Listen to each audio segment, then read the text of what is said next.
Uh, Welcome to this webinar, which is part of the Sisters Empowering Women series. And this is kind of offering you a place at the table in the spirit of Fratelli Tutti. My name is Sister Pat Murray, and I'm the Executive Secretary of the International Union of Superiors General. The title of today's meal, in a sense, is Educating for Human Flourishing. And the background to this gathering is the Global Compact on Education. And we're also remembering the fact that the World Catholic Education Day was on the May 13th. And just to remember just the influence of Catholic schools and universities worldwide. We know that there are presently 61 million students globally enrolled at preschool, primary and secondary schools throughout the world. And a further 6.5 million students are enrolled in Catholic higher educational institutes. So today we are looking at a variety of topics within this field of education. We're looking at education and Amoris Laetitia, which is a very important document, and also looking at the education that takes place in a crisis context. And we know during this time of COVID, we have faced a crisis, and that the educational systems worldwide have felt the effects of the pandemic and have tried to make a rapid response through online educational platforms. And we know that health and other areas are responding to this pandemic. But also, Pope Francis has said, we also need a new cultural model, that the pandemic has helped us to realize that what is really needed today is a new way of understanding reality and of relating to one another. So education today more than ever has to be transformative, and it needs cooperation and solidarity and interdependence and tackling any indifference to what's happening in the world. There's a lovely quote from Pope Francis which says, "We know that the journey of life calls for hope grounded in solidarity.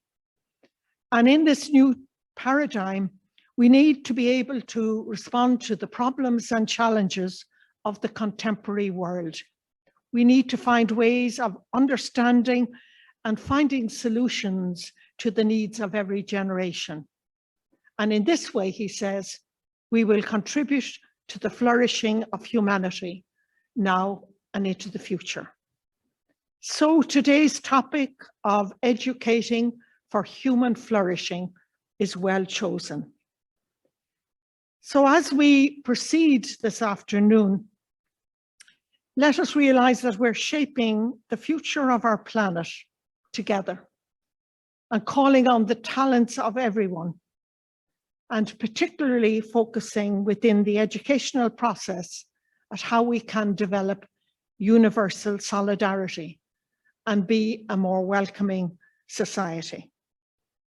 So I'm going to invite, first of all, Sister Grazia Loparco, who's a Salesian sister, to reflect with us on education in terms of the empowerment of young people and of teenagers and young adults. Sister Grazia is a member of the Salesian community. She has a doctorate, a master's and a doctorate in church history from the Pontifical Gregorian University. She teaches church history in the Pontifical Faculty of Science and of Education in the Auxilium University here in Rome. She's the vice president there. She has lived here in Rome in an international community since 1992, and she has published widely during this time, particularly over the last 2 decades, in particularly on congregations with a ministry and a mission in education. She's a consultor for the Congregation for the Causes of Saints and she also coordinates the Centro Studio Figlio de Maria Auxiliatrice. You're most welcome, Sister Grazia, to address us now. Thank you.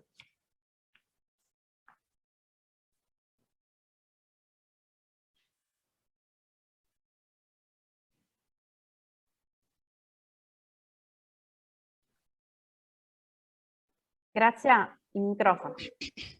Ok, grazie a tutti voi. Thank you very much to all of you. I must say that I'm truly grateful of having been invited to such a rich meal where my very few words represent simply the hors d'oeuvre. I'd like to now introduce this theme with a bit of an historical background, and which also helps us to be creative in order to prepare a future for all, as Sister Pat. In Occidente si parlò dei diritti naturali. That in the 19th Per l'elite era chiaro che anche le donne rights were discussed in the West. It's clear also to intellectual elites that women also needed to be educated and be involved. But you know, from words to deeds, there was like a sea of prejudices and aprì anche alle donne il campo della. Meanwhile, after the French Revolution, the force of events opened up the field of apostolate in the religious life to women. The attention of many sisters turned spontaneously to girls and young women who needed to be prepared for the responsibilities of adult life needed to be prepared for the responsibilities of adult life, capable of understanding, living, and transmitting the faith in the family.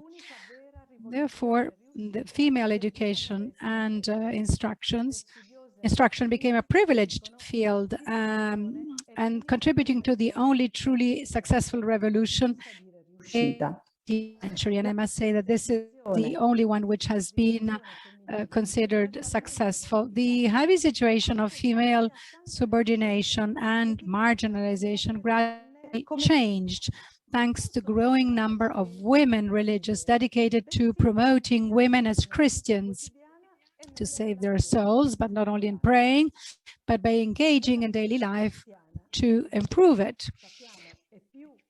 So we know perfectly well that in the Christian vision, that education is more than simple education and cultural formation. It is about developing the best and the potential of the entire person, mind and heart together to awaken and make aware of the conviction that the world we live in can change.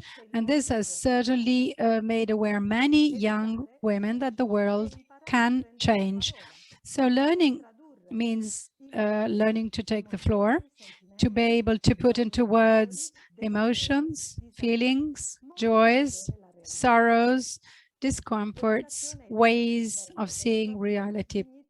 Education is the true awakening of their dignity. And which is the consequence? The consequence is empowering, being empowered, and taking on one's responsibility, not only towards oneself, towards the family, but also towards society and the church. And this, therefore, education has been considered a source of socialization, elevation, broadening of interests of many women molto ristretti. Would have a very limited prospects in their lives. Let's think about social networks today. Basically, social networks represent a borderless world, and these social networks not only network, but also allow for a greater development. And in fact, many women, I'm thinking about the 19th century, of course, were able to open up and break through in new areas, but many poor remained behind. And the religious women were particularly attracted by those left behind. I would say that for the last 2 centuries, the religious women from the very beginning of their congregations, they have been working in these fields. But I would say that at least for about 150, 170 years, so when they were allowed to, women religious were not afraid of undertaking long and dangerous journeys with different languages, different cultures, even in situations of poverty of sacramental life, and getting or reaching where there were girls without any kind of opportunity.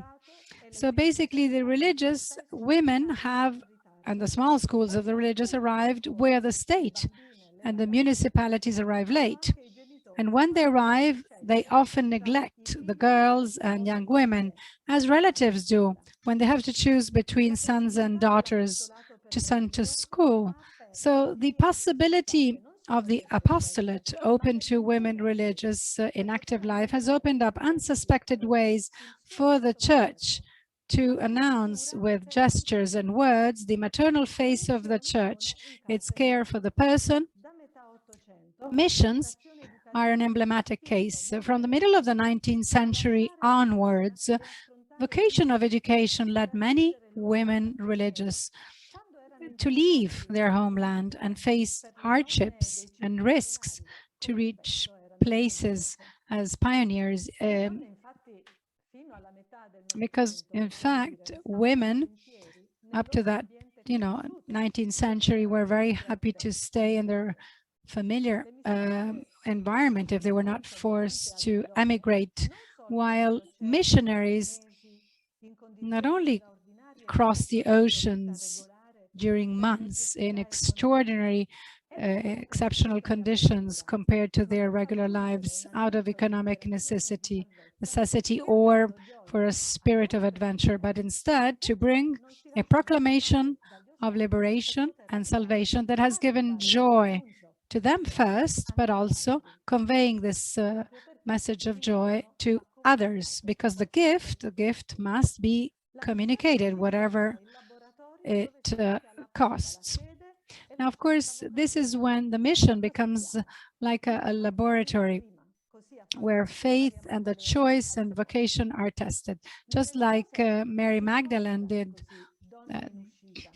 at the grave of Jesus Christ. So religious are truly outgoing women, attracted by the poor peripheries of industrial cities, social peripheries, isolated places that are certainly not a tourist attraction. Valerio, Many riferendosi missionaries, per esempio alla superiore the journey to the theological place of encounter, as Adriana Valerio says in her presentation of the Superior General of the Daughters of Mary Help of Christians, Caterina Daguerro, who between 1895 1897 traveled through many countries in South America, thousands of kilometers, using all possible means to find and support the sisters and girls. So after having sent many letters, she basically went locally to see them.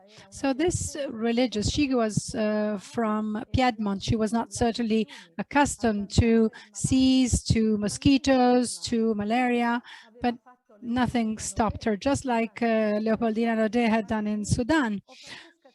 Francesca Cabrini, or the sisters in India, and Francesca Cabrina, who had learned to keep her eyes not downcast, as they were taught women to do, but keeping her eyes wide open on reality. So did many and many other religious in the East, in the West, in Asia, in Africa, in America. Those who saw and allowed themselves to be touched by the needs of the poorest of the poor went and forever responded without looking back. This was the Catholic love, so the source of courage, which gave them also the courage to travel borderless. And that was actually the courage to open up, to be challenged by those who actually act in a different way. And it was truly the contact with painful realities which has helped many missionaries to ask themselves new questions, to look at the surrounding reality with other eyes, and to review their own mental frameworks and scales of values, traveling and leaving their homeland and their own geographical and mental boundaries meant for many religious women to change their mindset with respect to the hegemonic vision of their own civilization and of the Catholic Church, which was also their mentality. The Salesian superior, which I mentioned, did not hesitate in recognizing the cruelty of the Europeans towards the customs of some tribes was worse. And she was quoting open brackets, "That is savage cruelty, but this is demonic cruelty," close brackets. And this is what she said with horror, noting the forest fires in Brazil that had decimated the indigenous population. So back in the 19th century, it was the attention to concrete people that encourages to overcome conditioning. And so basically women become empowered, and this empowerment opens up also and is extended to other people. We can also add that before the Second Vatican Council, the impossibility for women to study theology, which has certainly been a constraint, made them probably more flexible, less anchored to one-sided doctrinal schemes.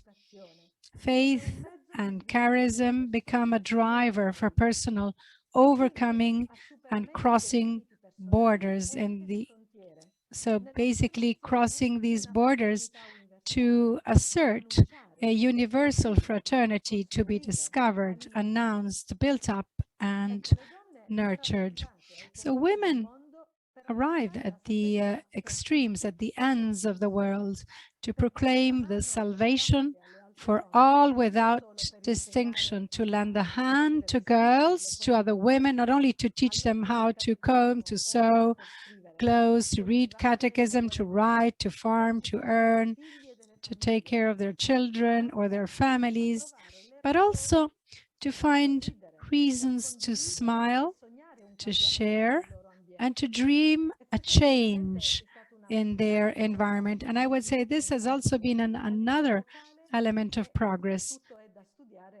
Locally, this is true, but I think it would deserve even a research, an historical research, also at global level, because I think it would be very interesting to understand which has been the contribution of female congregations in the development of a number of countries. I believe that religious women have inaugurated in different times and in many places what we have defined and denominated the Educational Pact, which they have considered a covenant in the preparation for adult life, where one takes on one's responsibility, complicity with families when they exist, based on trust and encouragement between losers.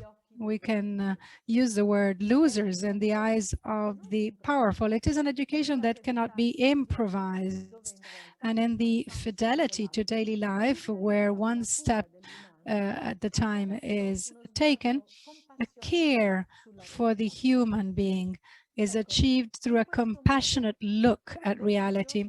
So in this way, women religious have been and still are active agents of social and ecclesial change, of an empowerment from below, in solidarity, many times with the effectiveness of choices which to evolve situations that humiliate human dignity. It is a word that often becomes a gesture, an effective revelation of a grammar of love that even non-believers know how to recognize.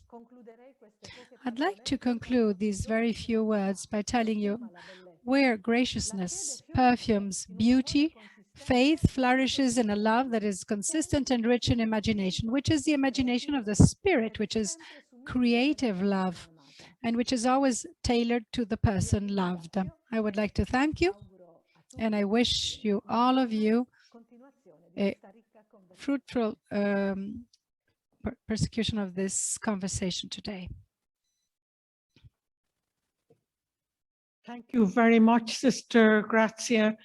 That was surely a tour de force as you really spanned history and reminded us, I'm sure as we listened, we could think of our own particular founders and foundresses who had a vision, and also the many hundreds of thousands of sisters who saw the needs, who took the step of traveling to far distant places, to the ends of the earth, who saw education as a means of empowerment, who looked at, you said, looked at reality with eyes wide open, particularly towards the needs of the poor, who asked new questions, and then who saw with new eyes and gained new perspectives. I was particularly challenged by when you said that, in fact, their journeys allowed them to be, instead of being constrained by theological frameworks, that they were actually more flexible and less trapped by doctrine. They could see and name the cruelties. They could pay attention to the social situations. So I think you've given us many questions that we have to bring into our own day, because you said, how do we bring their gracious presence and their prophetic presence into the world of education today? How is it truly a place of encounter, and particularly encounter with those on the margins of life, to bring fullness of life to each person and to all? So again, our gratitude to you for this wonderful introduction to today's webinar. It's now my pleasure to introduce Her Excellency Chiara Porro, who's the Australian Ambassador to the Holy See. Her Excellency is a career diplomat who joined Australia's Department of Foreign Affairs and Trade in 2009. She has held a number of positions in Canberra, including most recently, she was the Director, Ministerial and Executive Liaison Section of the Executive Branch. She was seconded as an advisor to the International Division of the Department of the Prime Minister and the Cabinet in 2016. And she has worked with the department's budget branch and Africa branch. Overseas, Ambassador Porro has served in New Caledonia and for a short mission in West Africa and a second secretary in New Delhi, India. She holds a Master's of International Relations and Diplomacy from the University of Leiden in the Netherlands and a Bachelor of Arts in Politics, Philosophy and Economics from the University of York in the United Kingdom. She speaks Italian and French. She presented her credentials to His Holiness Pope Francis on the 27th of August 2020. And finally, not finally, maybe more importantly, she's married and she has 2 children. You are most welcome, and we welcome you to our gathering today. Thank you for that lovely introduction, Sister Pat, and it's my pleasure and honour to be here and participating today in this webinar as the moderator for this next session. I'll shortly introduce the 2 speakers that we have for this session, and we have approximately an hour of time, with a little bit of time at the end for a few questions and answers. So please, once we open the floor for questions, please submit your questions in the chat, and I will pose a few of them to our speakers. Just before I introduce our 2 speakers, I just wanted to say a few words. I'm very pleased again to be here and participating in this seminar in particular, because education is so important both to me but also to the Australian government. As we all know, education is a right, not a privilege, and it's critical for our future. As Pope Francis has said, a good education makes an enormous difference in the lives of young people, allowing them to contribute their full potential. And it's exactly what we need to secure and ensure our future. I'm also very pleased to be here today because we are marking the 200th anniversary of Catholic education in Australia. The first Catholic school was established in Parramatta, just near Sydney, or in Sydney, near where I grew up, in 1821. Nowadays, and since then, Catholic education has expanded and now covers from preschool all the way up to university. And it's a major part of our educational ecosystem in Australia. 1 in 5 children, in fact, in Australia are educated in a Catholic school. Religious sisters have, of course, played a critical role over the years in this development of Catholic education, from our very own saint, Mary MacKillop, who was a real pioneer and set up schools for the most marginalised in Australia and very remote communities, including also our Indigenous population, to the large number of religious orders who still run many of the schools today. The sisters have also played a key role in addressing some of the darker aspects of the history of Catholic education in Australia, in particular instances of child abuse that came to light as part of our Royal Commission into institutional responses to child sexual abuse. And they have worked very hard to put in place measures to ensure prevention and support to our survivors. But what is clear, and we've already heard from Sister Grazia and also Sister Pat, that our youth, particularly in this increasingly turbulent world we live in, with consequences of this terrible pandemic that we are yet to see, our youth need all the support they can get. And how can we provide that support? How can we ensure that they flourish? So now I'd like to hand over to our speakers. Our first speaker is Sister Arcelia Hernandez Elizondo, who's an official of the congregation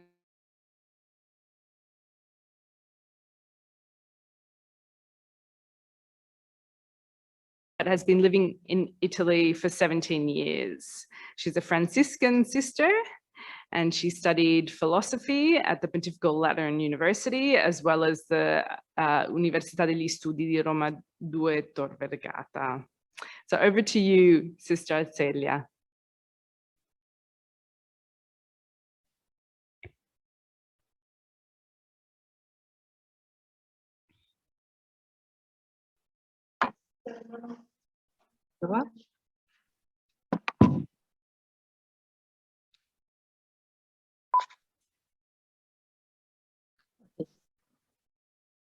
Muchísimas gracias.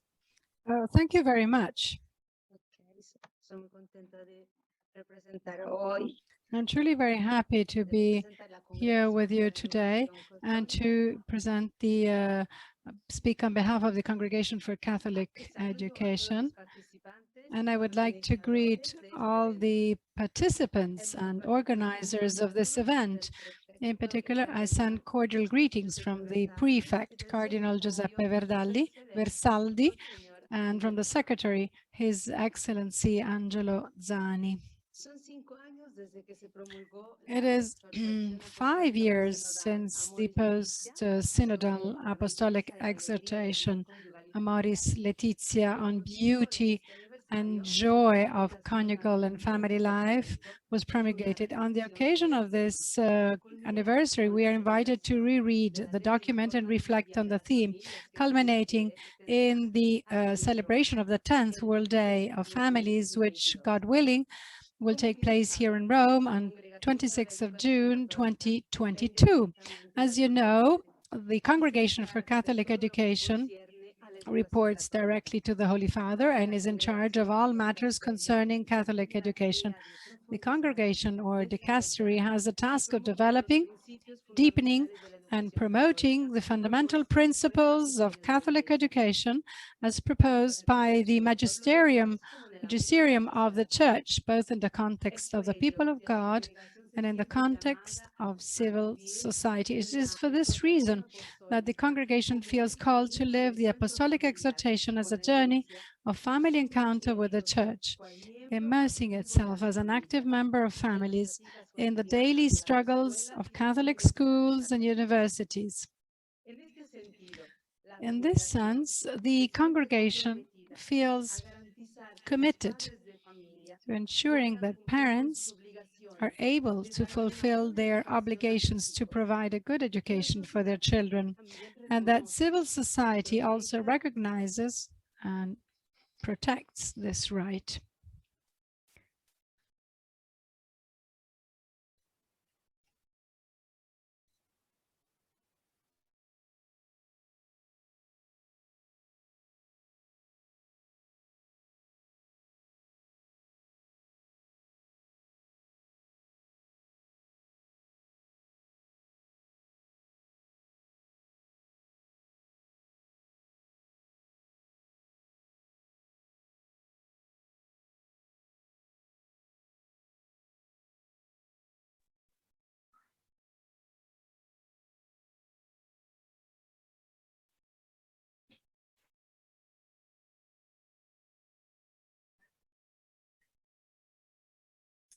En particular, la congregación establece directrices para las escuelas y las universidades católicas, muchas de las cuales son creadas. Congregation sets guidelines for Catholic schools and universities, many of which are established and run by religious institutes, and at the same time assists diocesan bishops in their task of supervising the quality of the service offered, as well as in the training of formators in religious education as such and in the pastoral care of students, in the deepening of the various disciplines, taking into account Christian inspiration and the promotion of various forms of universal care.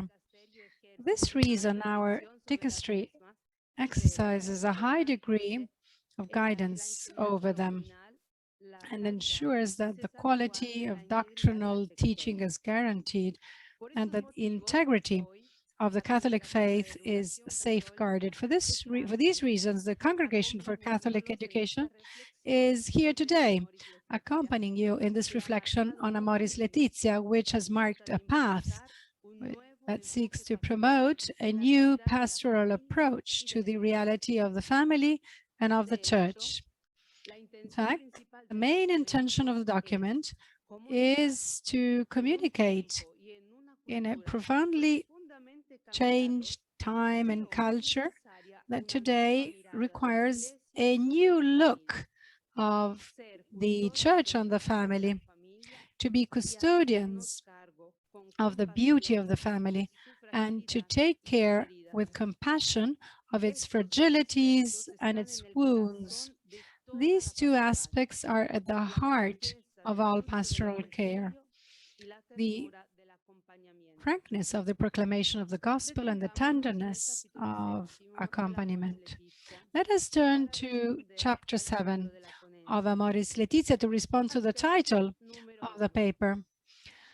Aspect number 1, the family is the initial place for building the new educational pact.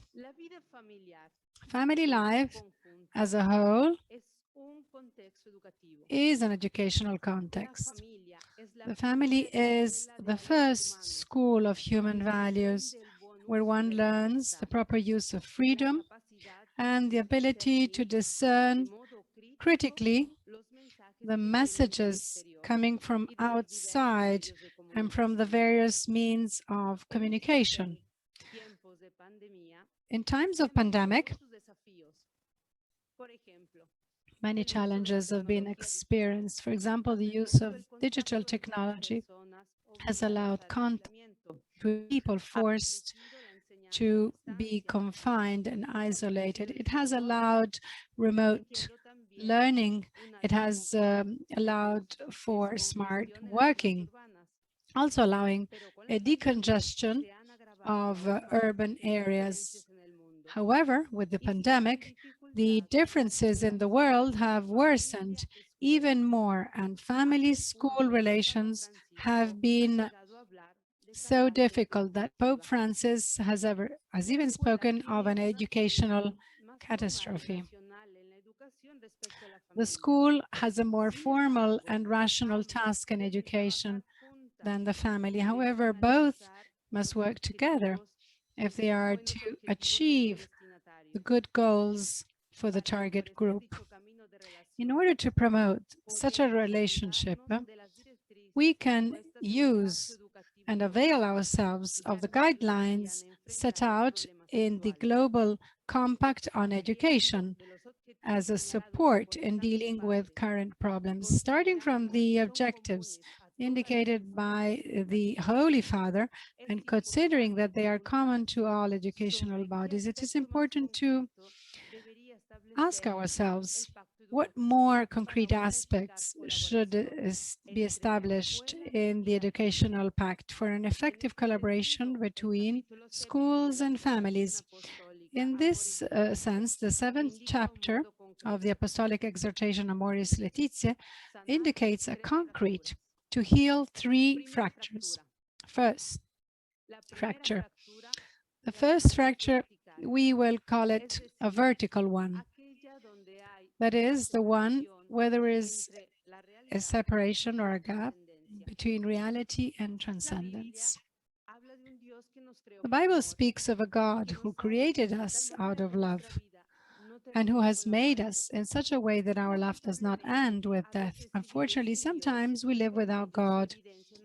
And this shows that some people live as if they were dead. The family and the school are called upon not to give up, to being a place of support, accompaniment, and guidance for those who feel lost. It is necessary to identify that many of the problems arise for wanting to be independent of God. Our response can be education to transcendence. Educating, in fact, implies the task of promoting a responsible freedom, which knows how to choose with common intelligence that freedom is an immense gift from God.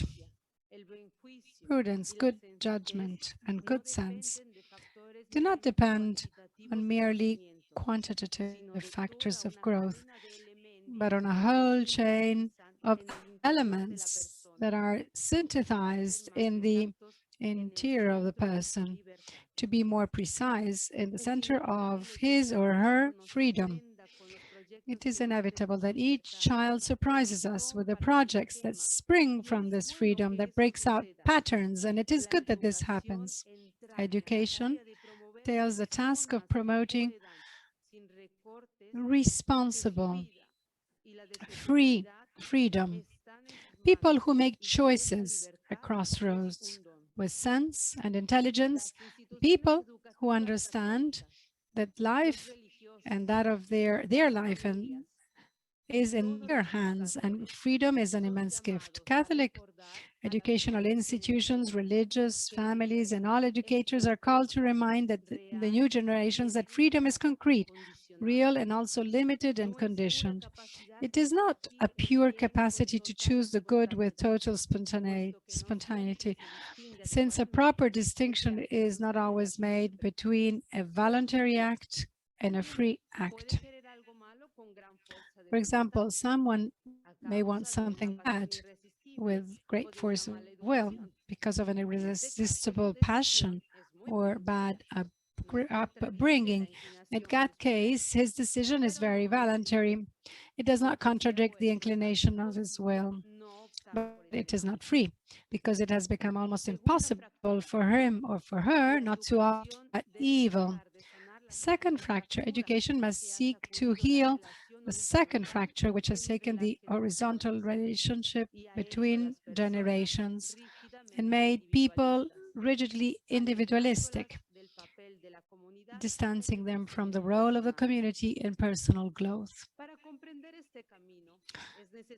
To understand and to embark on this path, it is necessary, first of all, to feel called to choose an active framework of evaluation that guides towards an education to fraternity, not only to seek a common good, but because only in the communion of intentions we will be able to achieve a better world.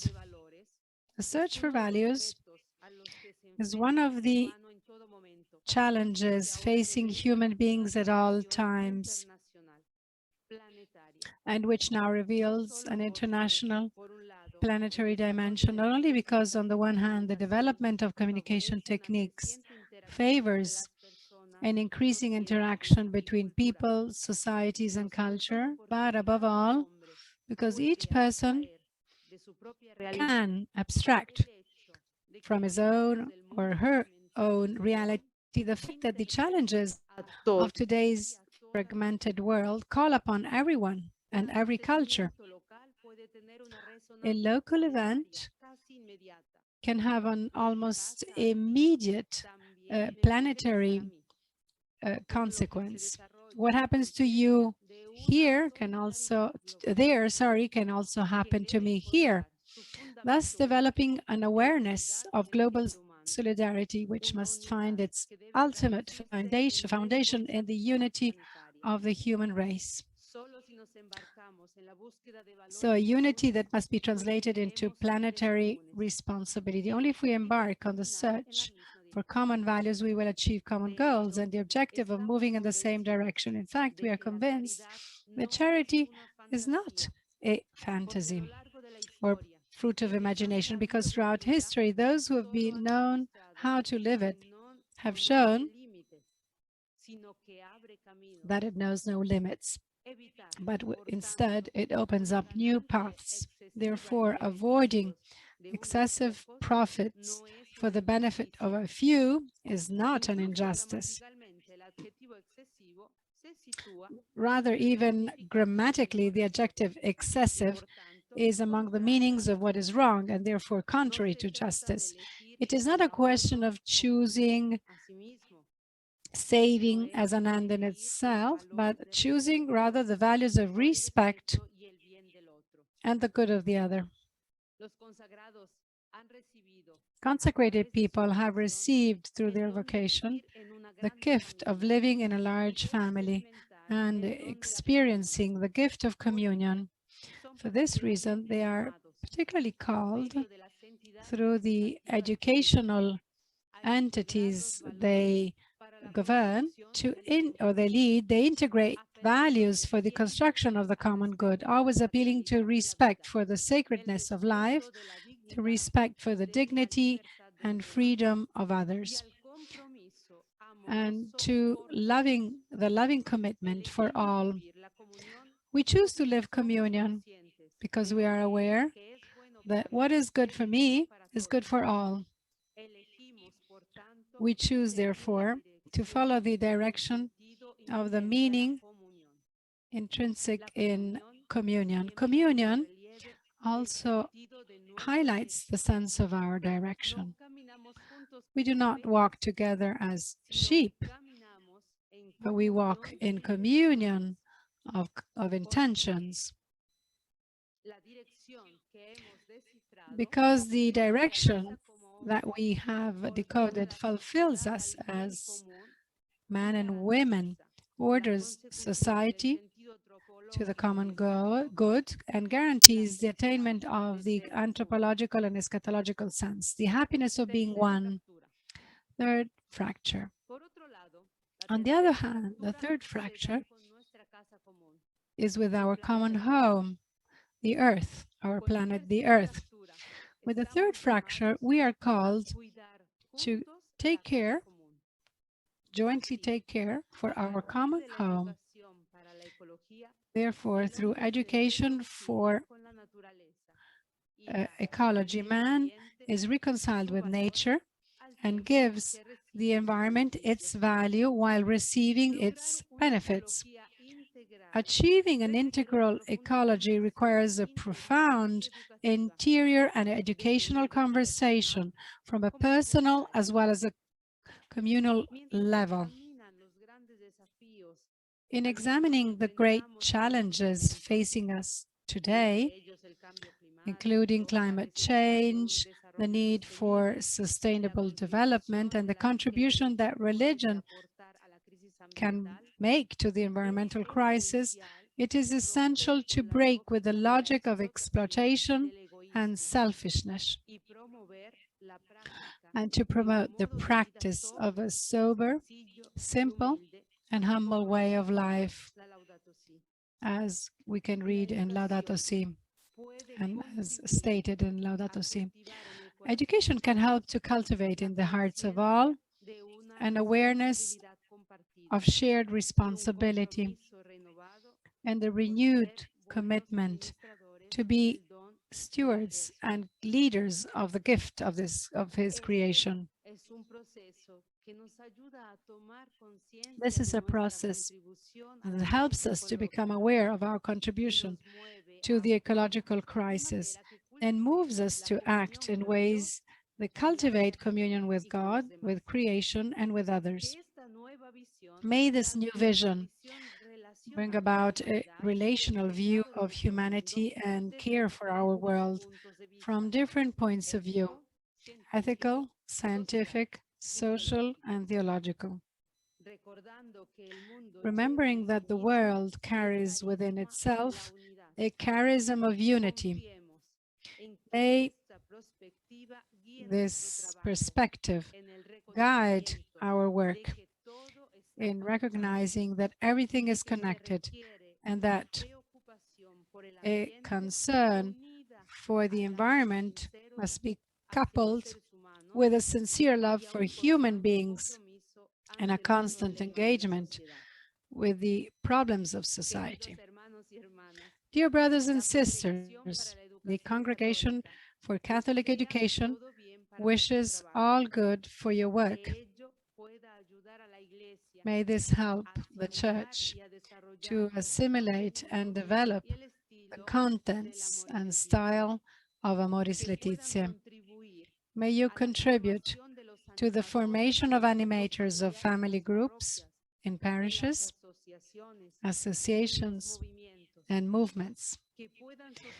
May you support the journey of so many families, helping them to live the joy of the gospel and to be active cells in the community.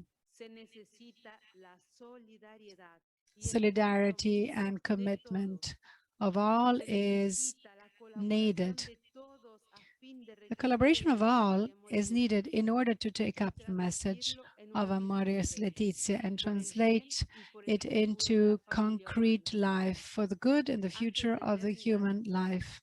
Before concluding, I feel my duty to remind you that the Holy See, through its dicasteries, and in this particular case, the dicastery for Catholic education, accompanies you and supports you in the arduous work in favor of education. The good collaboration between educational entities and the organisms and the entities of the Holy See undoubtedly helps to carry out the mission that Christ has entrusted to this Church, His Church, through the Holy Spirit, the salvation of souls. Thank you very much.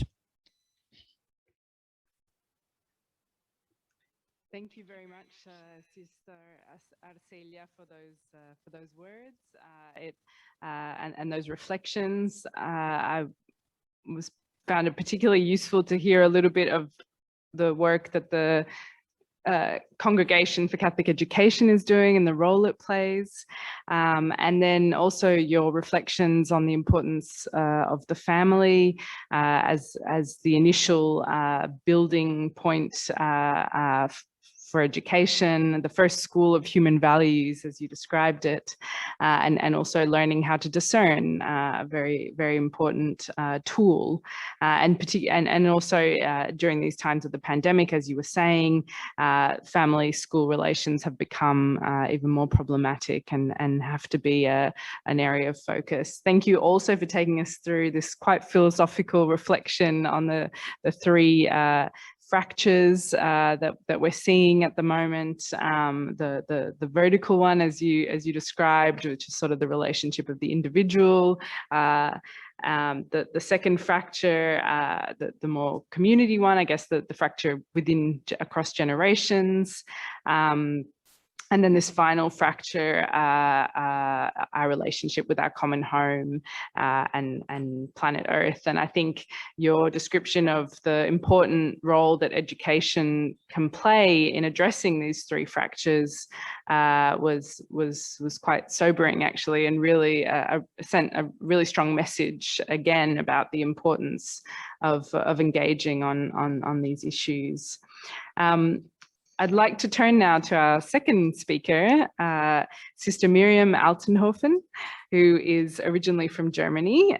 She's a member of the Missionary Sisters Servants of the Holy Spirit, and she's a psychologist. She's worked or been present in the Netherlands, in Botswana, and of course here in Italy. She has studied pastoral theology as well as psychology, of course, at the Gregorian University in Rome. And since 2014, she has been on the General Council of her congregation, with her areas of expertise in particular being formation, leadership, facilitation of discernment processes, and interculturality. Over to you, Sister Miriam. Thank you very much, Chiara. And thank you also to Sister Pat for the invitation. And good morning, good afternoon, good evening to every one of you. And it's a pleasure to be with you. So the topic of this series is educating for human flourishing. And as we know, we first have to start with ourselves. So educating ourselves in order to understand a little better the situation and also then work with groups and persons whom we meet. I will share now my screen.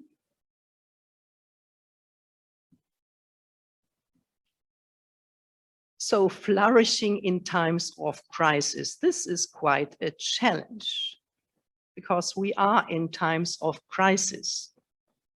And crisis is always when we are somehow put out of our normal life. And when we are, and COVID-19 surely has thrown us out of the normal life. And since last year, we know what is a disruption of the normal. Initially, it was just a flu far away somewhere in China. Then it came closer and closer, and accompanied by lockdowns and strong regulations. Even today, many parts of our world, they are in a very bad shape, especially at the moment, India, Brazil, Argentina, and Paraguay. Nobody really knows when it will be better. Will we ever return to the former normal? The vaccine gives us hope, but in many places, it still needs to be distributed. It has not arrived yet. A poll in the US by the American Psychological Association presented in the report Stress in America called the experience of living through the pandemic a collective trauma. And the question remains, when will this end? Will it ever end? We do not know. The virus, with all its consequences, causes an enormous amount of stress and anxiety. Psychologists and therapists report a sharp rise in stress, anxiety, and depression-related symptoms in their clients. COVID-19 can bring out the worst in people, and it shows us also where our world today is especially in need. It can also bring out the best in people. In this situation of crisis, there emerged a great amount of practiced solidarity, like helping in the neighborhood, volunteers bringing food and other essentials to elderly and sick persons. As in every situation, what matters is how we respond to the challenge or disruption. Stress is a subjective feeling of emotional or physical tension. It might be caused by an event or thought. Even a thought can create stress that makes you feel frustrated, angry, or nervous. This is accompanied by a body reaction. Stress can be positive, eustress, such as when it helps you avoid danger or meet a deadline. What for one person is stress can be for another one just excitement. Therefore, it is very subjective and difficult to measure. Fear is one of the 7 universal emotions experienced by everyone around the world. Fear arises with the threat of harm, either physical, emotional, or psychological, real or imagined. While traditionally considered a negative emotion, fear actually serves an important role in keeping us safe as it mobilizes us to cope with potential danger. The situation, and especially now also with COVID, is perceived as a real, sometimes a life-threatening danger. We shut down and focus only on our survival needs: food, drink, physical security, being safe behind doors and fences or walls. COVID-19 and the lockdowns brings to the surface tensions which were already there before, like relational problems or violence, abuse in families and other groups, injustice on a small or local and on the global scale. This causes a lot of stress and anxiety. Resilience and hope for the future. What can help us to go through this difficult time? How can we, as women religious, as leaders of groups, as communities, instill hope and help that we and the people with whom we are living and working, to whom we are ministering, can flourish in this difficult situation? One answer is to activate resilience. What is that? Resilience is the capacity to recover, respond, and bounce back from challenging times. That is one definition. But the goal is not only to bounce back into the old shape. That might not be possible. But to become creative and able to invest in a good future, in a better future for all. From a psychological point of view, the following are helpful behaviors which lay the groundwork for our own well-being and the well-being of our communities and groups in difficult times. We can encourage these behaviors.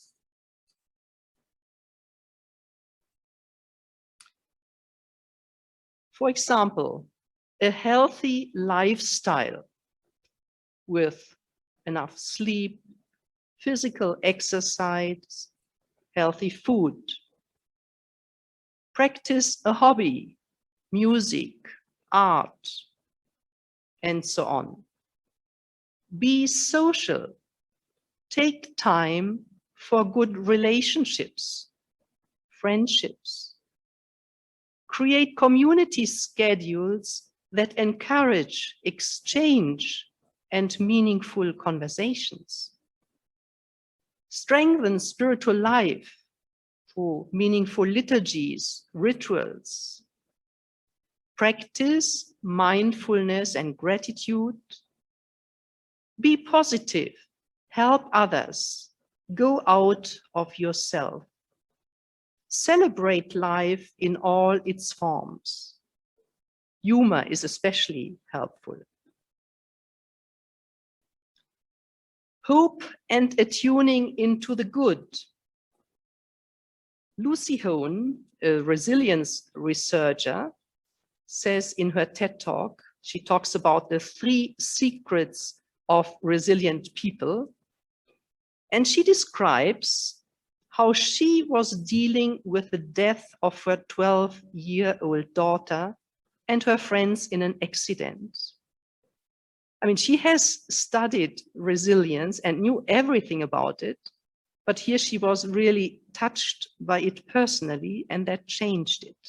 And what helped her getting over the loss was choosing life, not death, deliberately. Choosing life, not death, deliberately, and hunting for the good. She calls it hunting for the good.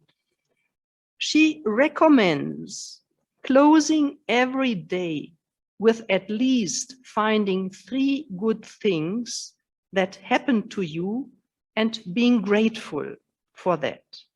I think from our spiritual tradition, we know that very well, to close the day, looking at the day and also considering the positive. Another approach, anti-fragile. We find this approach in the book of Nassim Nicholas Taleb, called Anti-Fragile. According to Taleb, we live in a world which we cannot understand because it is so complex. We cannot even hope to understand it.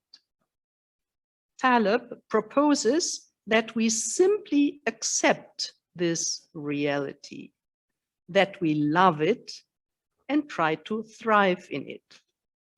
This sounds first a little crazy, and immediately you ask yourself, but how? Are we not here to change things? How can we thrive in this complex reality with so many disturbances? COVID is only one of these. To make his point clear, he brings the example of wildfires. And I think in Australia, you are very familiar with these wildfires. In our modern world, we try to suppress small wildfires. We don't like them.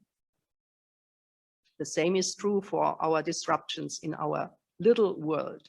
But this only leads to the accumulation of flammable materials on the forest floor, giving way to inevitable destructive infernos. We haven't grasped the function of the small wildfires, a disruption according to our point of view, in the whole of the system. We intervene and we make it worse. Sometimes through our interventions, it's not getting better. He says in his prologue, how to love the wind. Wind extinguishes a candle and energizes fire. Likewise, with randomness, uncertainty, chaos, disturbances, you want to use them, not to hide them. Use them.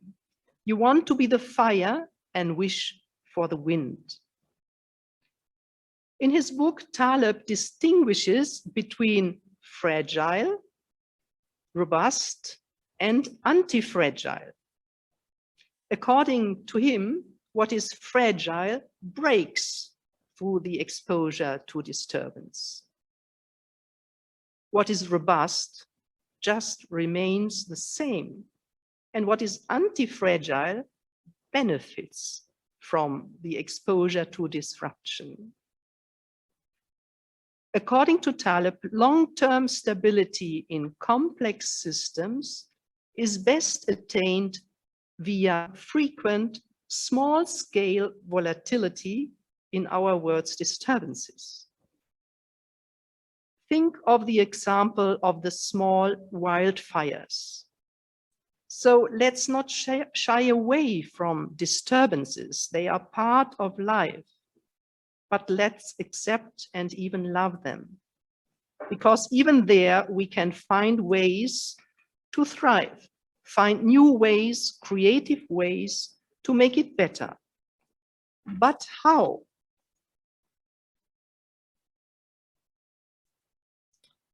Creating a culture of encounter.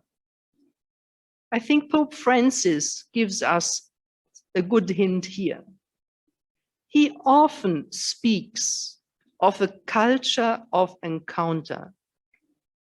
He challenges us to put all our energies in building up this kind of culture, especially in difficult times where we experience disruptions of what we consider as normal.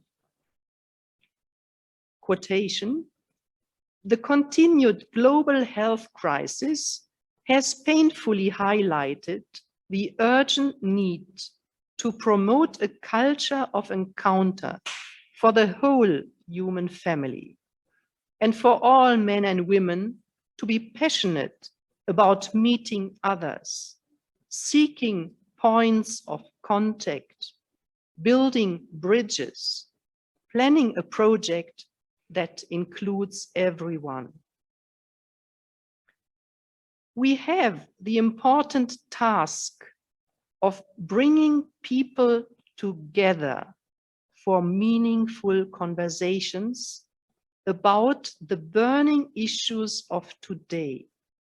And I think UISG is doing that, and focusing our energies on how to best respond from a faith viewpoint. This means building bridges, looking for ways of reconciliation, easing suffering as much as possible, and fostering a holistic human development.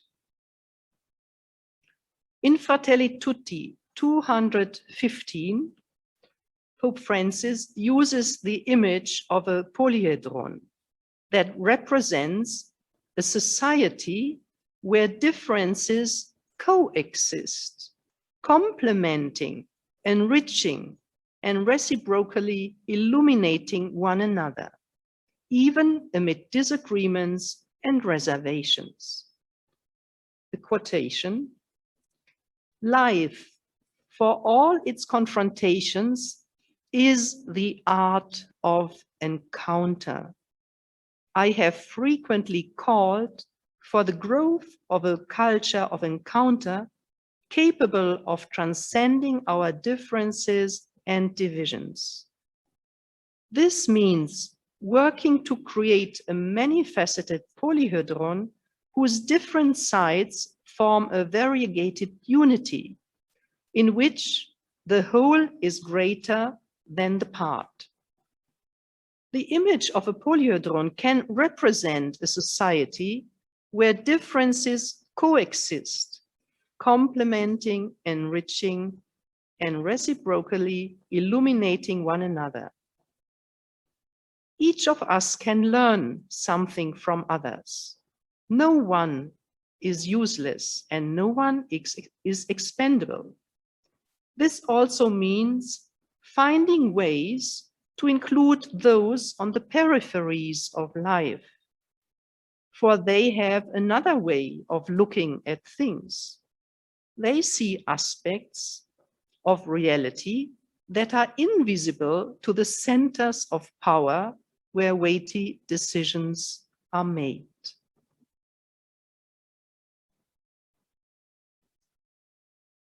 Compassion.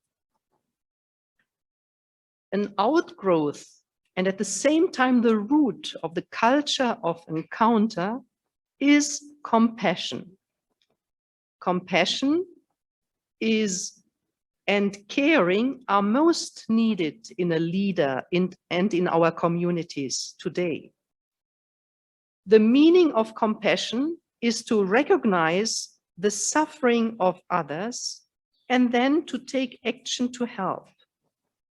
Compassion embodies a tangible expression of love for those who are suffering.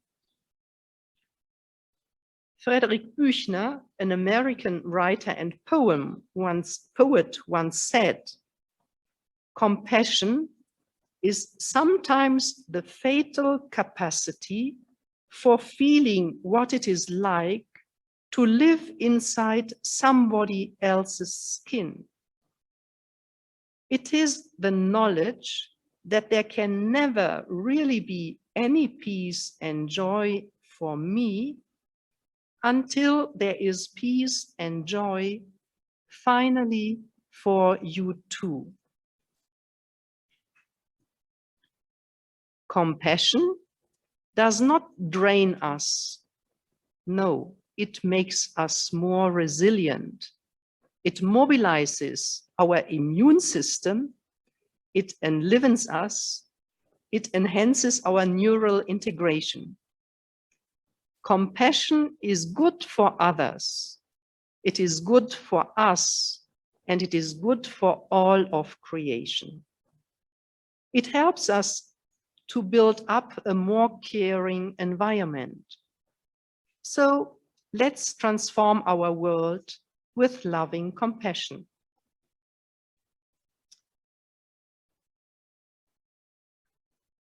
Here, I want to show you an example of our sisters in Paraguay, who since more than 40 years fight at the side of the Ava Guarani, an indigenous group, for their rights and their land.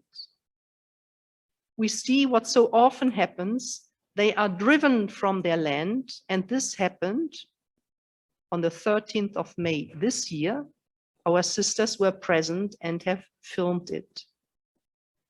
In spite of many setbacks, our sisters with many others continue walking with them and supporting them in their struggle.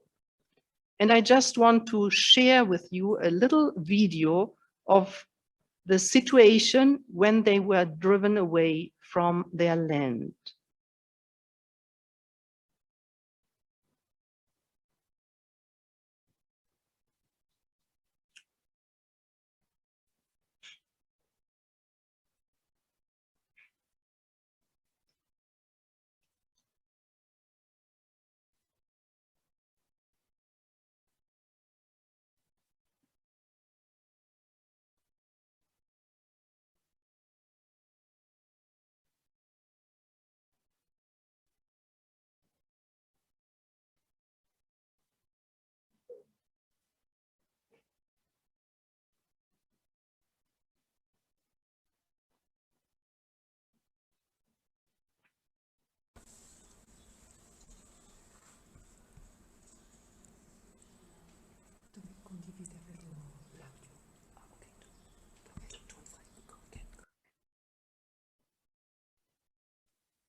you saw in this little video taken by our sisters, the situation where the police is really surrounding them in their temple. Now, that was their temple, their holy place where they have liturgy. They are surrounded and slowly pushed away. And afterwards you see how their temple is destroyed and tractors are already there to cultivate the land. This is happening today and not only in Paraguay.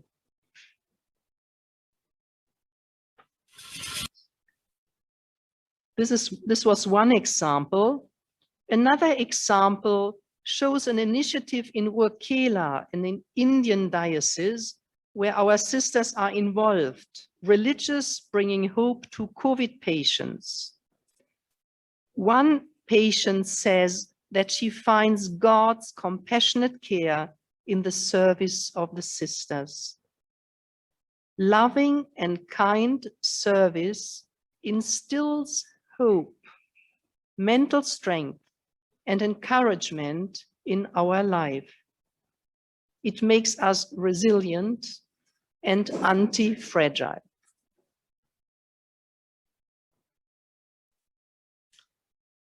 Specific challenges for us today.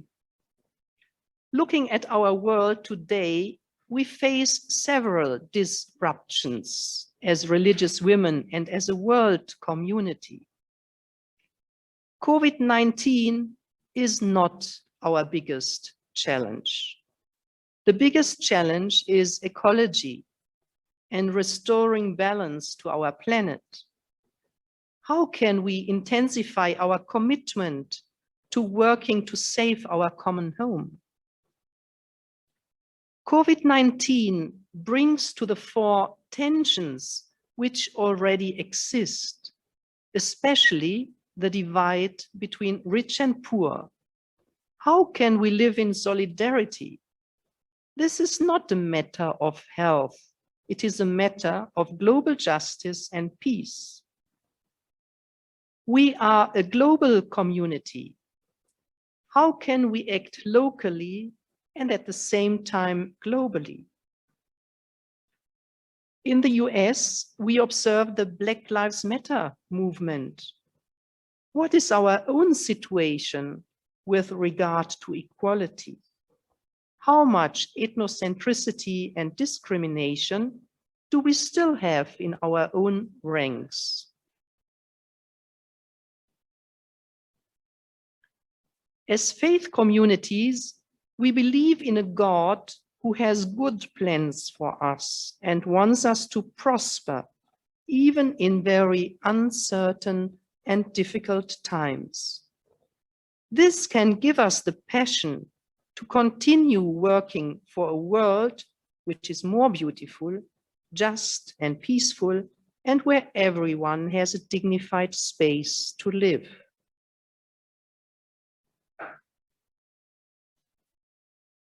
Love and compassion are necessities, not luxuries. Without them, humanity cannot survive. They are the path to thrive, even in difficult times. Love and compassion are anti-fragile. They are full of surprises, messy, risky, and impossible to imprison them into our plans. And with this, I end and thank you very much for your attention.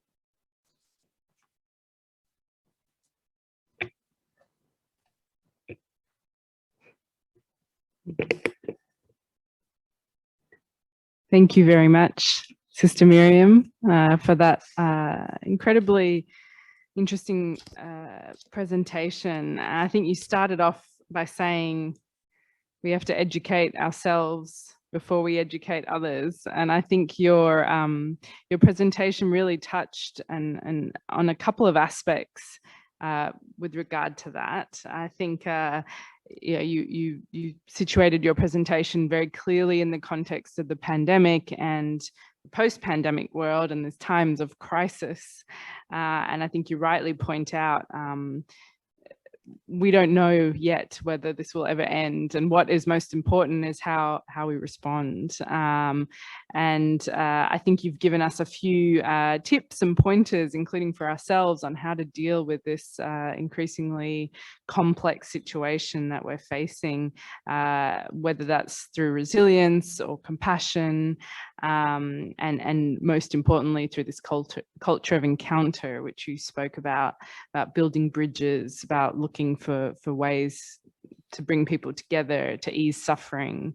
And I think, and the examples you gave as well from Paraguay and India really showed the work in particular of religious sisters in instilling hope and encouragement.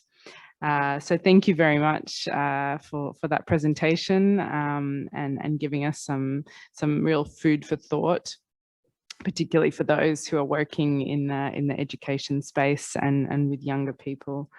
We'll now take a little pause, just for about a minute or so, to allow our translators to have a little break, and also for people to submit questions into the chat.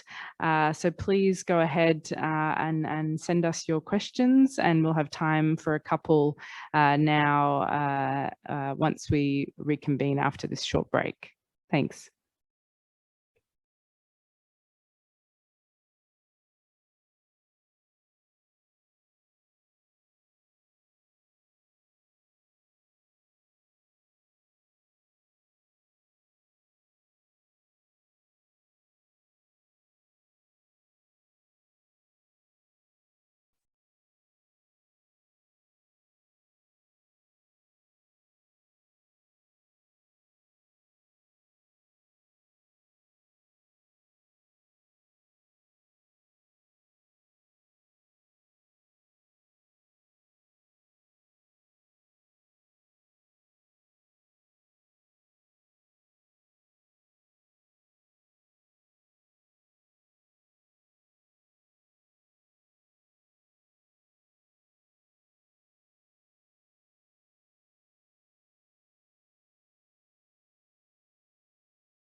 Spanish.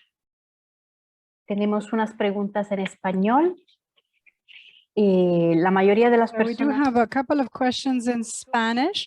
I would say that many have mentioned and appreciated the fact that education is a tool, and this is for both sisters, a very relevant and important tool to empower those who are the outcasts in our societies. Two questions for Sister Arcelia. How can we educate to transcendence? Second question, what kind of changes do we have to adopt in order to overcome the fractures you mentioned?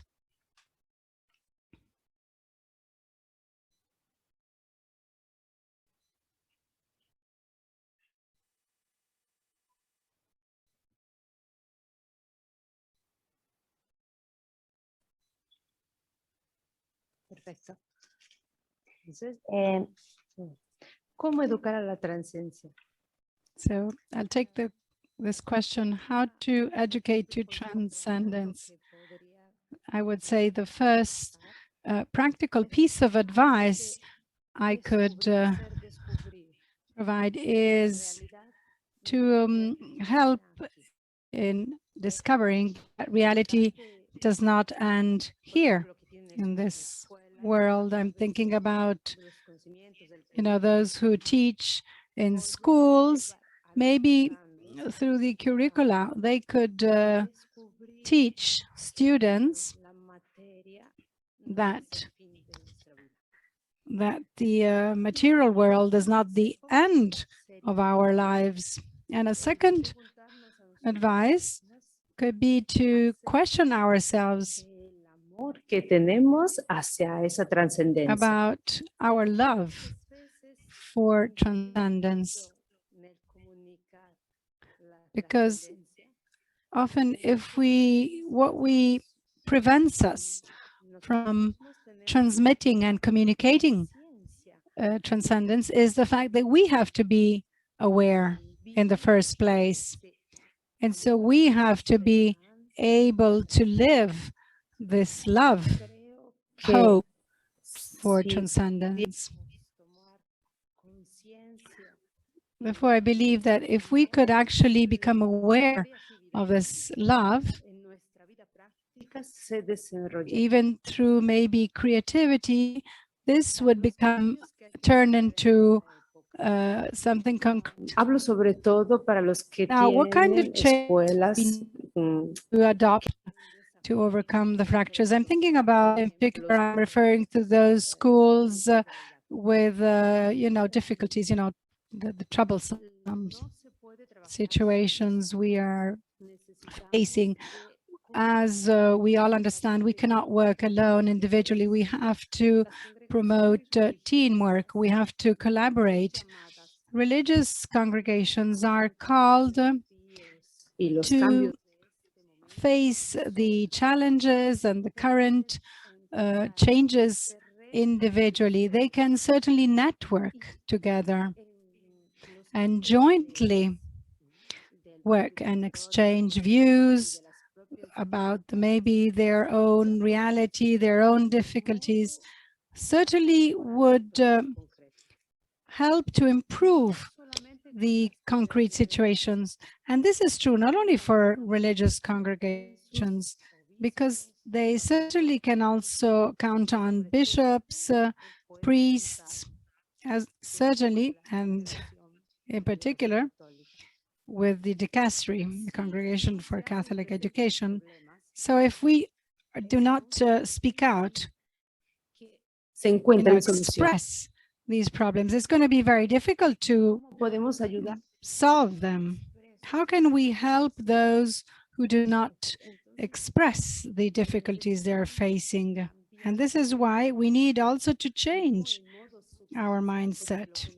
It's not going to be a radical change which is needed, because certainly in the Catholic world and in the Catholic education, we are all driven and motivated by the love of God and our love for God. What we have to probably change is our way of working.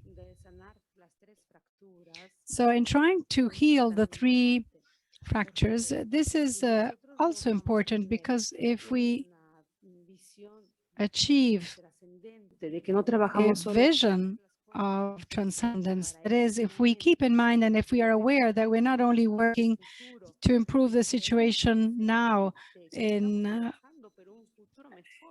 where we are, but also thinking that we are improving the life of people, especially if we are driven by the love for others, and if we work together, these elements were going to certainly help us concretely to change our presence, our current reality.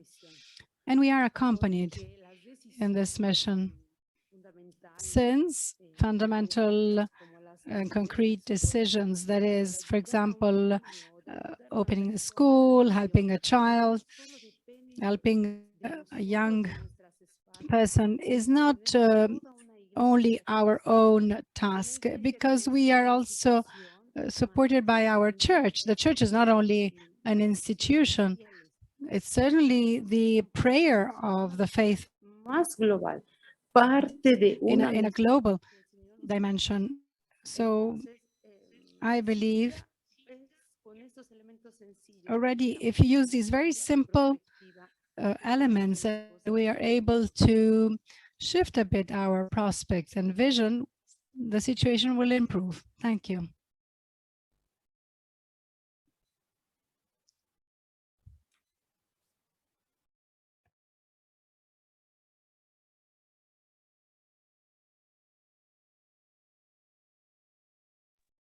Excuse me, the microphone. That better? Yeah. Thank you, for answering that question. And now we're just, we've got a couple more comments. Lots of comments thanking the two speakers for their presentations. We have one question regarding the Indigenous populations, Indigenous communities, which of course is a very important one, but will be discussed at an upcoming seminar in July 15. So we might hold off on that question. We've just got a couple of minutes left. One of the questions is regarding how the church can find more creative ways to engage with families today, with young people and with children, particularly in the context of the pandemic. Sister Miriam, should I throw that one to you?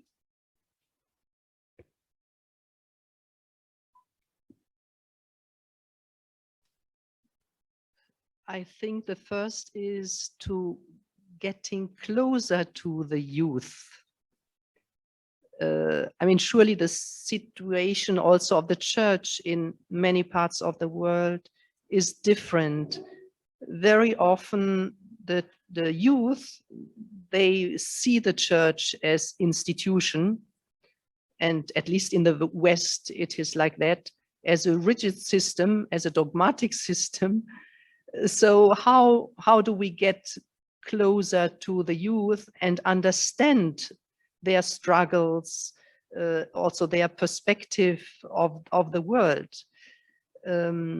So I think dogmatic does not help very much there, but it is more the relationship of persons who get in touch and who somehow try to build bridges, and who start also with the struggles of the youth, to take them where they are and help them maybe see also a broader picture.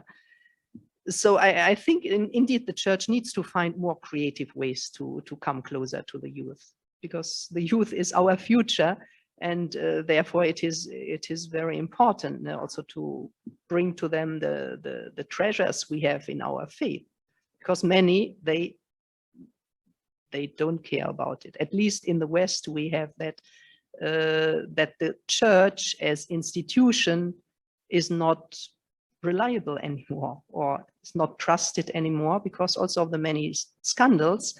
So one thing is, how do we gain trust? How do we regain the trust also of the people in these situations? And that is not an easy task.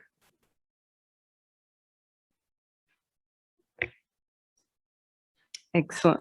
Thank you. Thank you so much, Sister Miriam, for responding to that question.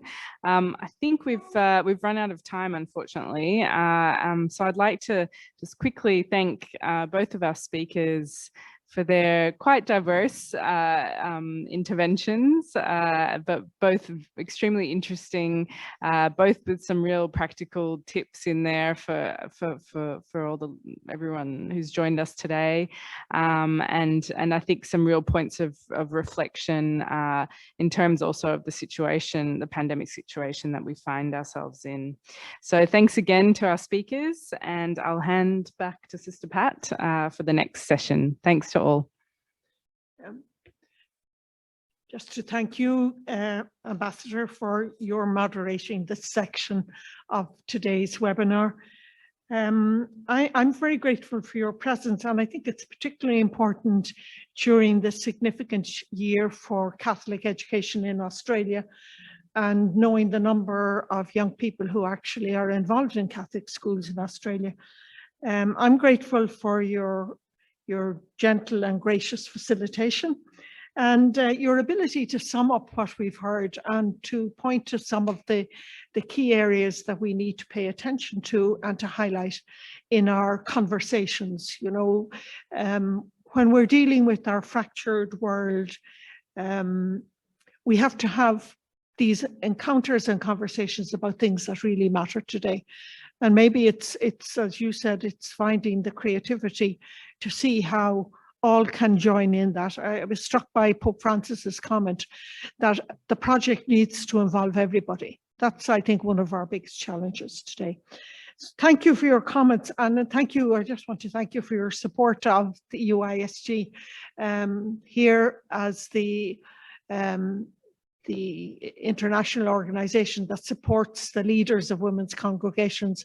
I think it's always been important for us to have the support of women ambassadors like yourselves. So we're like yourselves, so we're very grateful indeed.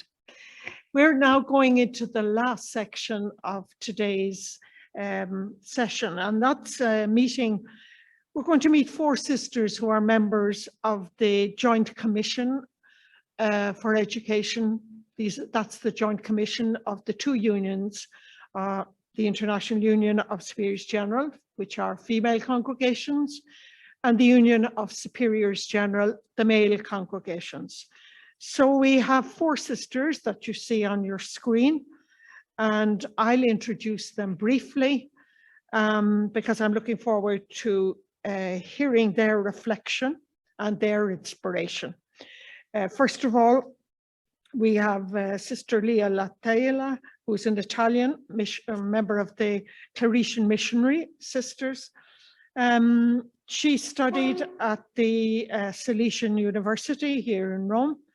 She has a baccalaureate in science in the science of education and a master's in psychology of education. Secondly, we have Adelaida Morena Puente from Spain, who's a member of the congregation, the Carmelita de la Carità Vedruna, the Vedruna Sisters. She has always worked in education at different levels within our congregation, has been involved in educating in a public school and being part of civic platforms in Spain. And then we have Maria Teresa Pinto, who's a member of the congregation of the Hijas de Jesús. She's been a professor of education at secondary level in many different centers of her congregation in Spain. And she has also been a school principal.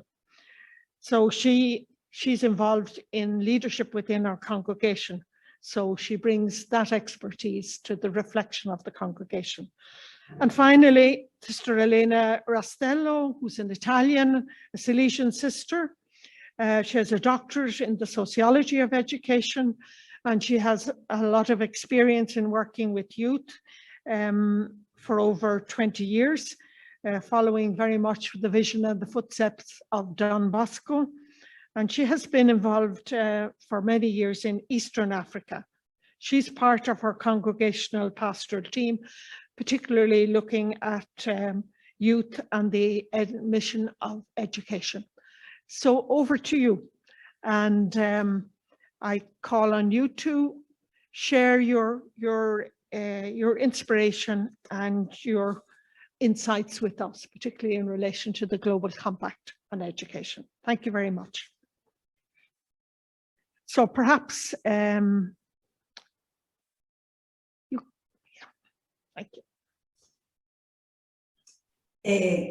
Gracias por darnos este espacio para poder dar a conocer. So thank you so much for giving us this, let's say, this space for us in order to be able to present a bit the result, the outcome of the seminar, the webinar on 2020.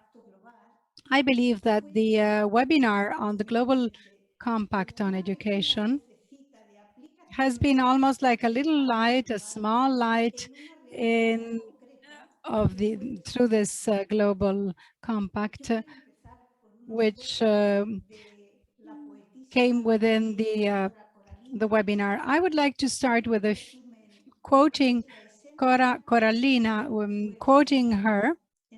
She's in her poetry and poem, which is, "I am made of scraps, colorful bits and pieces of each life that passes through mine and that I sew into my soul." And I think that this is how life is made, from pieces of other people that become part of the people too.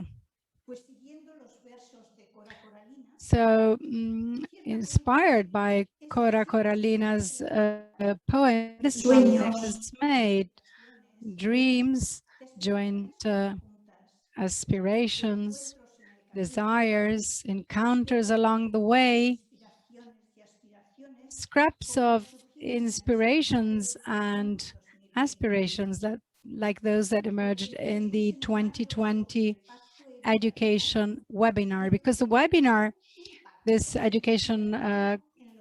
webinar on the Compact on Education really had a strong and meaningful impact. And we believe that this was also favored by this methodology, which was the appreciative inquiry methodology, which allowed the almost 700 people enrolled from more than 60 countries, from 5 continents, and 70 congregations with educational charisms, religious men and women, laymen and women, all together started to think and walk together, listening to all of the voices and involving all of the participants. These were like little pieces and snapshots of life of those people who are becoming part of the people too. As Coralina tells us, the webinar promoted an experience of shared wisdom. I'm very much aware, in an atmosphere of joy and hope, in the light of progress. We are learners of a collective wisdom. This experience really touched us. And this experience that walking together enriches us and makes us better people is something that was strongly highlighted. We know that positive experiences always leave life-generating traces.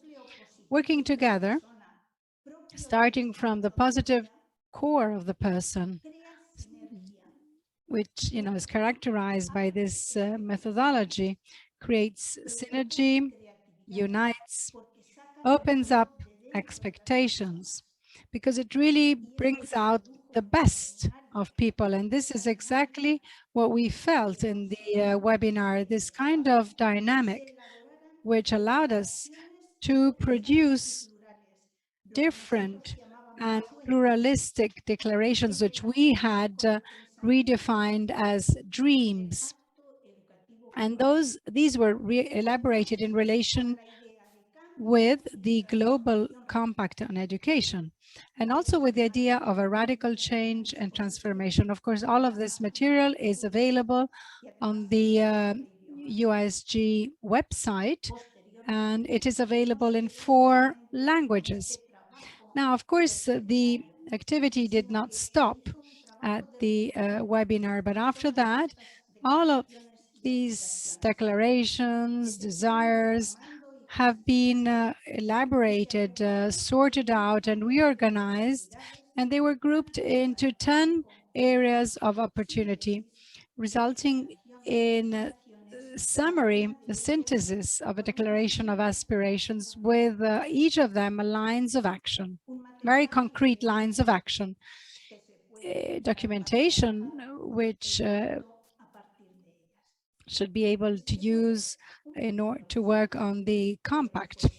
So this was just a part of the outcome of the seminar, of the webinar. So in addition to inviting you to learn and appreciate this material, which, as mentioned, is available on the website of the USG, we would like to briefly present you some of them today. Thank you. Thank you, first of all, for this opportunity. And now, following this reflection, in Cora Corallina's poem reads, "May I too leave little pieces of me on the roads, and may they become part of history." Now, so with the words from Cora Corallina's, I would like to share one of the aspirations that resonated among the participants of the webinar. In this search for a global convergence, for an education that is the bearer of an alliance between all that favors the person and the various institutions involved in education. An educational mission that makes us responsible actors of change, capable of co-creating the education village by bringing to life and participating in networks of human and open relationships that have the courage to recognize that everything in the world is intimately connected. And this has been often repeated in this meeting. Educational responsibility places the value of each creature at the center in relation to people and to the reality that surrounds it, and proposes a lifestyle that favors a more welcoming society that is attentive to the care of others and of creation. We're speaking about education that invests the talents of all to build the future of our planet. And as Pope Francis tells us, our origin is a common one. And so, of course, we have a common origin, a mutual belonging, and a shared future. And it is equality that makes us sisters, connects us to God, and makes us discover that the whole universe grows and grows with humanity and engages us in its care. So looking a bit at the practical lines of action, which were underlined during the webinar, we also feel that we should provide equal educational opportunities based on the human dignity to actually sort of meet and close the gap between rich and poor, to eliminate poverty and generate socially responsible people and a peaceful world. We also unleash the potential in everyone, both rich or poor, and we enable the poor to make projects and carry them out by themselves. This certainly empowers them and breaks their dependency. And at the same time, we make the rich aware of their responsibility with an equitable distribution of goods, so that everyone enjoys the same opportunities. Also in practice, we create an inclusive, mutual, and collaborative educational environment, and committing to start by appreciating oneself and to be the change one wants to see in others. We educate with responsibility, peacefully, to form fully people, to become citizens who can respond to global needs. We promote teamwork, creative and transforming educational environments. We therefore affirm and state that we are the educators, men and women, who live the educational passion. So this love, this passion, which we have also listened this today. So we are the ones who generate spaces of encounter with themselves, with God, and with others, guaranteeing the possibility of transforming the world from within and with responsibility. They, men and women, favor reciprocity, between interiority and otherness, and how to discover mysticism that is in everything. They promote the care of a renewed and conscious lifestyle. Thank you.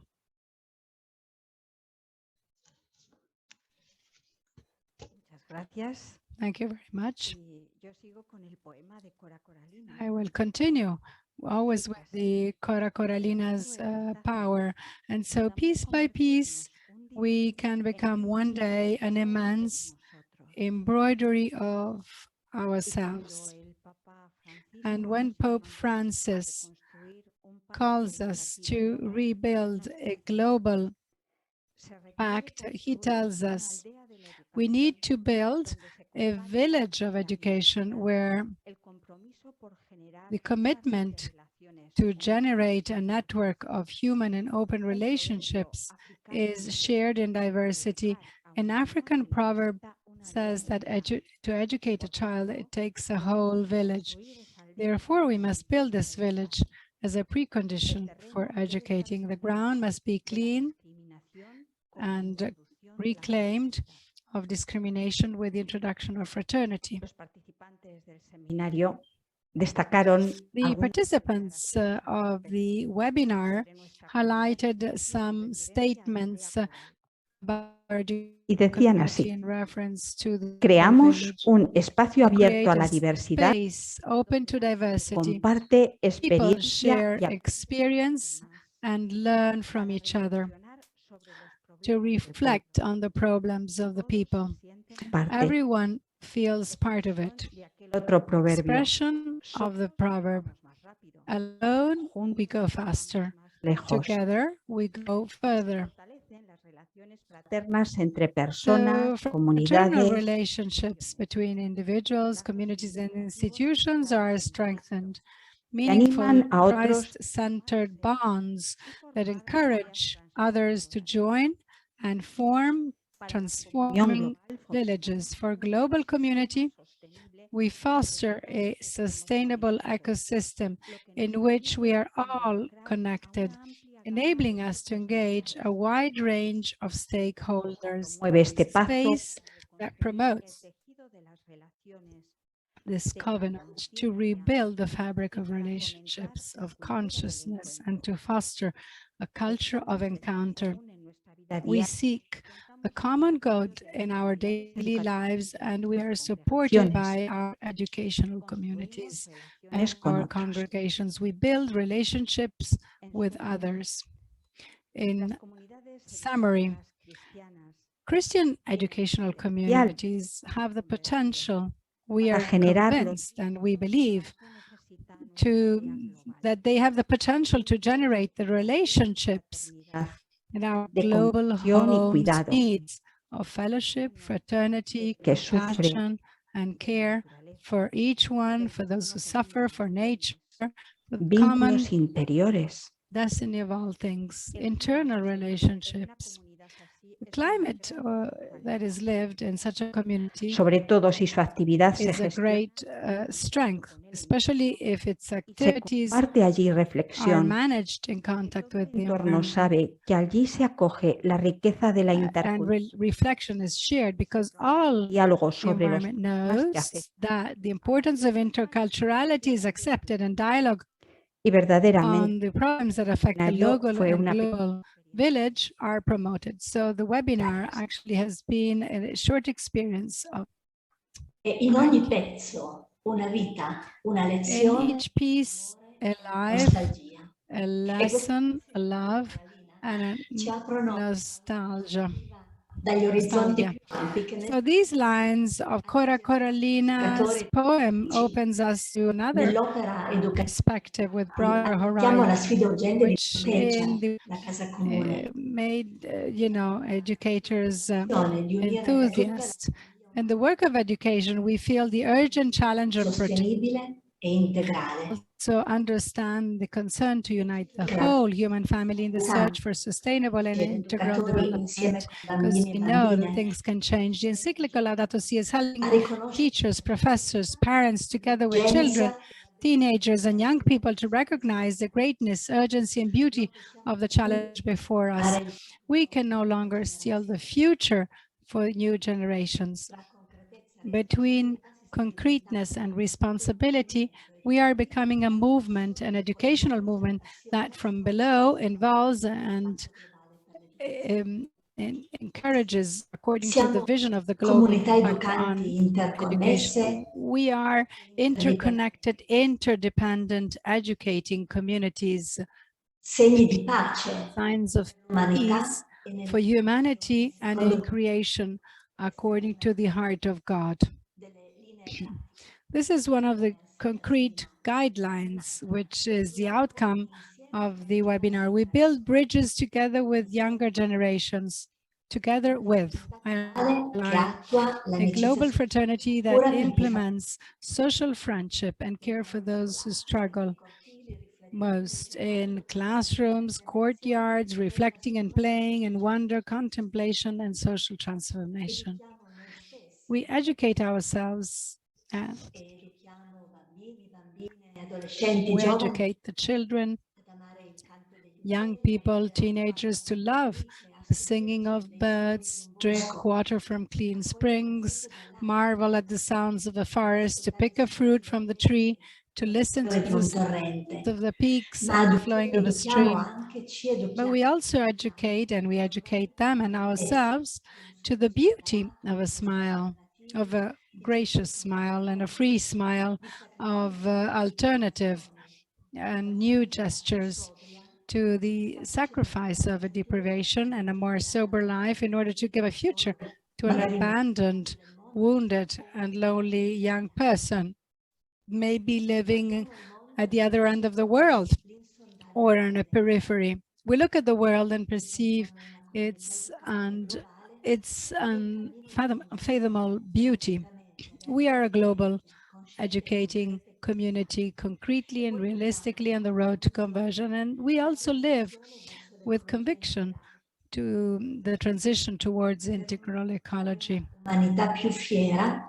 So in order to be for a humanity which is proud of its dignity, for more beautiful cities, more livable territories, God's dream is possible. And through this webinar, we understood that a good ecological education in childhood, in adolescence, encourages behaviors that combat the culture of discarding, of indifference, and has a direct impact on the care for the environment, and also sows seeds, can have lifelong effects. And this is actually hope.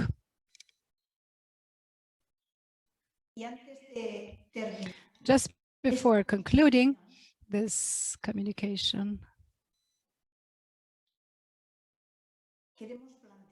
we would like to ask a question.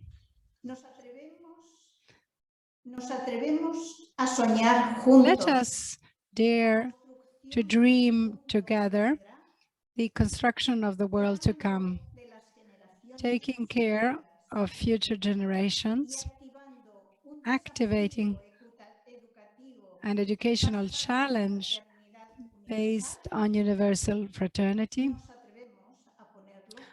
We should dare to put this into practice. Let us dream Como dice Helder Cámara, because as Helder Cámara states, when you solo es dream, un sueño. it is only a dream. Cuando soñamos con When you otros, dream with es el others, comienzo de la realidad. it is the beginning of reality. Thank you very much. Muchas gracias. Thank you very much.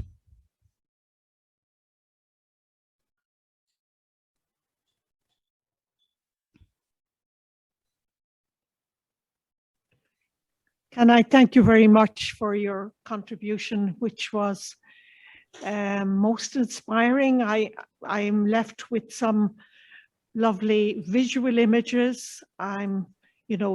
First the jigsaw pieces representing the scraps that we have to put together, the beautiful tapestry, the colors that show our diversity, the challenge to build a village and to dare to dream together, but also to be very practical in our living so that we really meet the needs through education of those who are on the margins of society, but where we unleash the potential of all, where everybody feels that they have a role to play, so that we build this universal community where as sisters and brothers, we all feel at home in this world.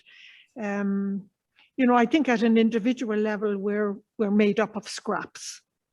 At a human community level, we're made up of scraps, but it's those very scraps, even the very things that we discard sometimes, that are the most precious treasures we have in order to bring about the change that we see. So that the seminar really produced an enormous fruit, and I really invite people who are present today and who maybe did not attend the seminar to go and look at the resources on the UISG website, which are most helpful and which will help reflection within school communities, within parishes, within families too, in terms of what steps can we take. I love the fact that you used the poet from Coralina, and her lines reminded me of another poet, Mary Oliver.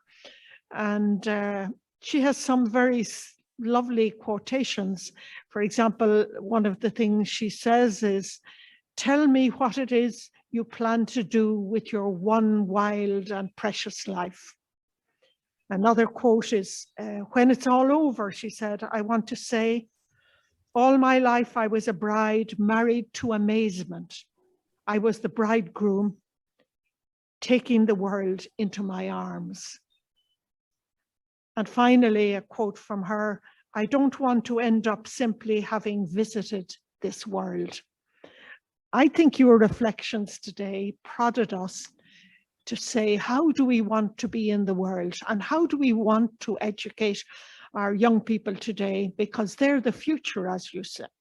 What dreams and desires and aspirations do we want to sow so that we can rebuild the fabric of social community at a global level, and at the same time build it village by village, by sharing experiences, by reflecting together, by creating a movement, particularly for those who suffer most, and by nurturing them a love of the other, a love of nature, a marvel at beauty, and a knowledge that it's the very simple things of life that often bring about change.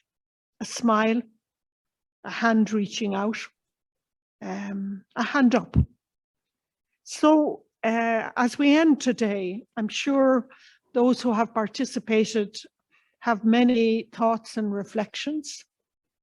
I suggest that when we end this webinar, you take a moment or two to ask yourself, as a result of this particular event, what is it you want to remember?